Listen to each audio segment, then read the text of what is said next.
ഇതാണ് next question.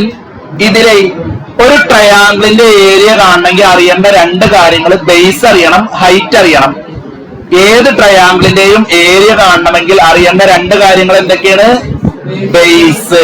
ഇവിടെ base തന്നിട്ടില്ല, ഹൈറ്റും തന്നിട്ടില്ല. സോ നമ്മളത് കാൽക്കുലേറ്റ് ചെയ്യണം അല്ലെ. സോ ഇവിടെ എത്രയാണ്? ഇത് എത്ര ഡിഗ്രി ആയിരിക്കും? 60. ഇത് എത്ര ഡിഗ്രി ആയിരിക്കും? 30. നിങ്ങൾക്കറിയാം, ഇത് ഞാൻ കൂടുതൽ എക്സ്പ്ലെയിൻ ചെയ്യേണ്ട ആവശ്യമില്ല. 90 അല്ലെ.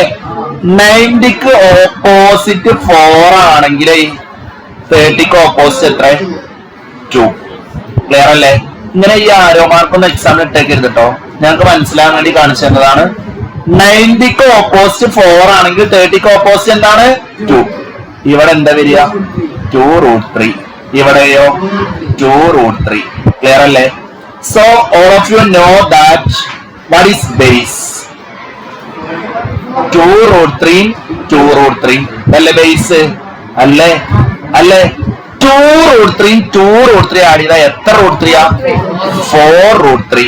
ഇത് ആഡ് ചെയ്യാൻ ചില ആൾക്കാർ ഇങ്ങനെ മടിച്ചു നിൽക്കും, അവിടെ ആയിരിക്കും ആൻസർ തെറ്റുക. 2√3 × 2√3 എന്ന് പറഞ്ഞാൽ 4√3.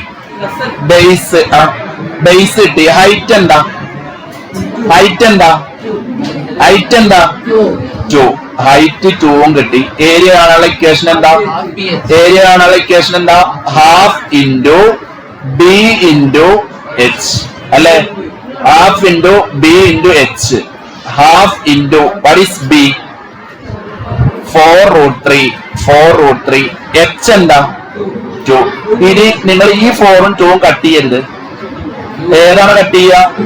ആ 2ഉം ഈ 2ഉം കട്ട് ചെയ്യുക. നല്ലൊരാളെ കട്ട് ചെയ്യാണ്ടാവുമ്പോ പിന്നെ മറ്റേ ആളെ പോയി കട്ട് ചെയ്യരുത്.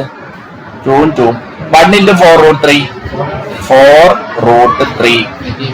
ആൻസർ യൂണിറ്റ് എഴുതണം. എന്താണ് യൂണിറ്റ്? Centimetre square. ക്ലിയർ അല്ലേ? ക്ലിയർ ആണോ? ക്ലിയർ ആണോ? ക്ലിയർ ആണോ?